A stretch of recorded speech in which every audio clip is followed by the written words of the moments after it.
Welcome to Lux Billionaire, the place where future billionaire get inspired to live their dream luxury lifestyle in reality. If you haven't subscribed yet, make sure to subscribe us. This is part 2 of top 5 money assets that can make you rich and wealthy.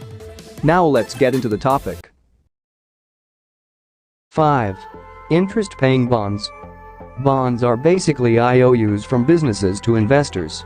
You invest a fixed amount into a bond, and the company agrees to pay you a certain percentage back. Of course, this is a simplification.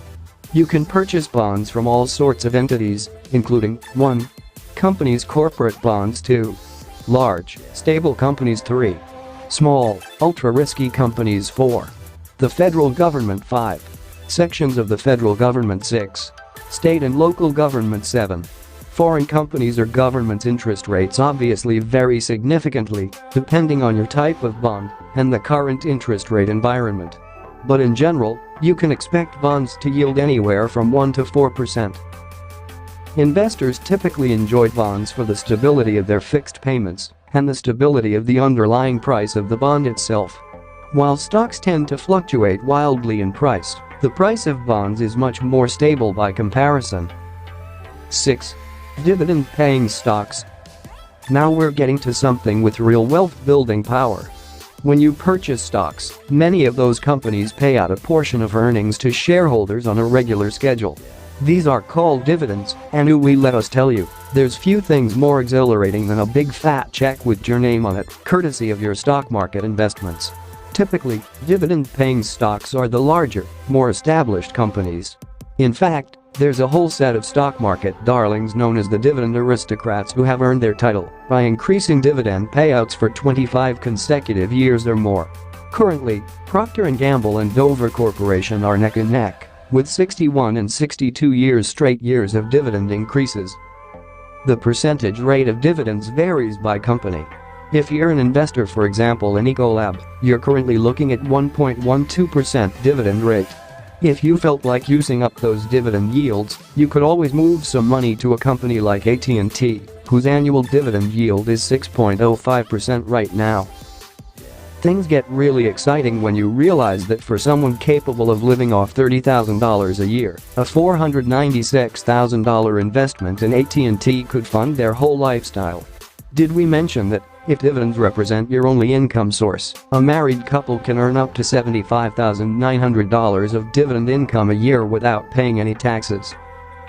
The easiest way to gain some dividend exposure is through index funds, like Betterment. Index funds pay out dividends too, which makes sense when you consider the index includes these same dividend-paying companies. 7. Farmland. You don't need to be a farmer to profit off farmland. 39% of all farmland in the United States is rented or leased, so if you can't grow an ear of corn to save your life, you still have a chance to get a little agricultural with your income streams. By purchasing a piece of agricultural real estate, you can then rent out your land to farmers looking to expand their operations. This allows the farmers to maintain their capital for other uses while you collect monthly or quarterly rent checks. Of course, you can't just buy a random piece of real estate and hope to start growing crops on it. In fact, the land's soil conditions have to be right for commercial crop production, and nearly all farmable real estate is already accounted for. In fact, premier pieces of farmland, like high-quality cropland in the middle of Iowa's Corn Belt, can sell for $10,000 per acre. Less prime pieces of farmland can be purchased for $1,500 to $3,000 per acre and can often rent for $50 to $250 per year. Plus, renting farmland can provide your portfolio with some strong diversification, since agricultural boom-bust cycles tend to have very low correlation from what us city slickers consider to be the regular economy. 8. Real estate investment trusts. Have you ever dreamed of being a landlord, but the idea of tenant calls and plumbing fixtures has you running for the hills? Enter REITs, the stocks of the real estate world. Real estate investment trusts are companies which own, invest in, or manage income-generating real estate properties. REITs trade on the stock exchange, and you can purchase them just like you would the share of any other company. In real market you can invest in Vanguard's REIT Index Fund, VGSLX, for several years, which has yielded between 3 to 4% in that time. The coolest part? With the you can purchase little one share, and you can become the landlord of residential rentals, commercial real estate, public storage units, and everything in between.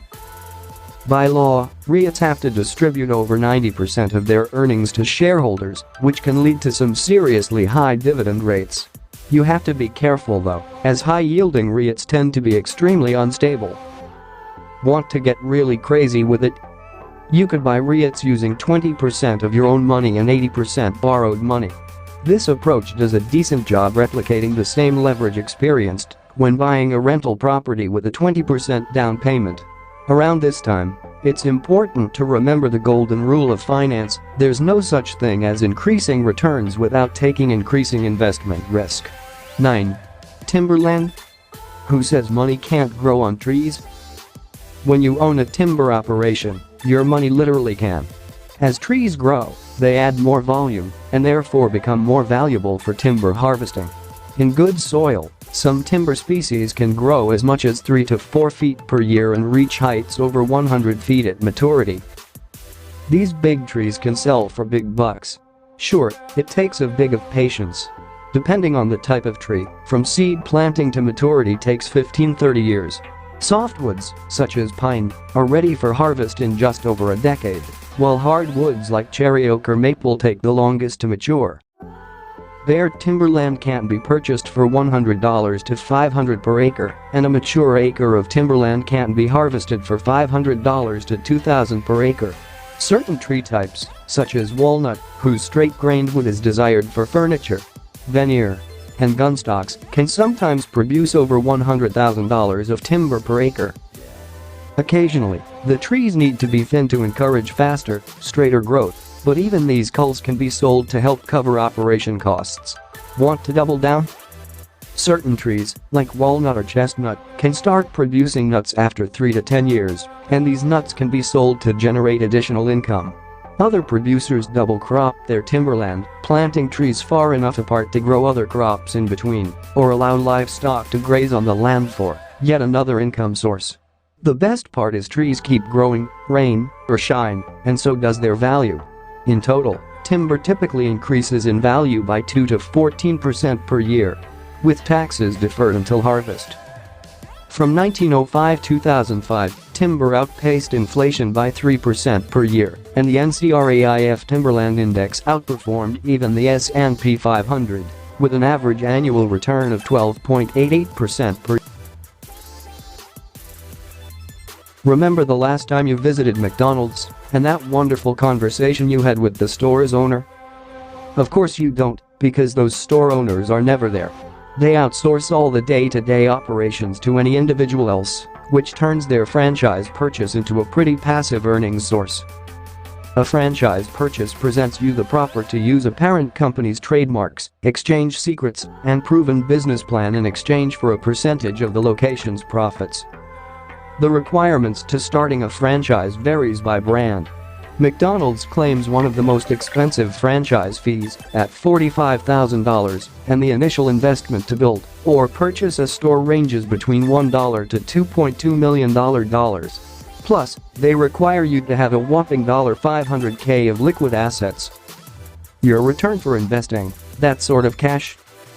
Well, you need to request an investor package to know for sure, but the average McDonald's location spits off $2.6 million of sales per year. Different franchises require different time commitments from the owners though. Chick-fil-A, for example, has one of the most competitive franchise programs in the country. They accept less than 0.4% of franchise applicants, and they require owners to be in store at least 30 hours a week. In that case, you've basically just bought yourself a part-time job. Other franchises, popular franchise Subway, accept a much higher percentage of applicants and allow absentee ownership, which is a much more investor-friendly arrangement. The average Subway's startup costs are only $116,000 to $253,000. Thanks for watching entire video.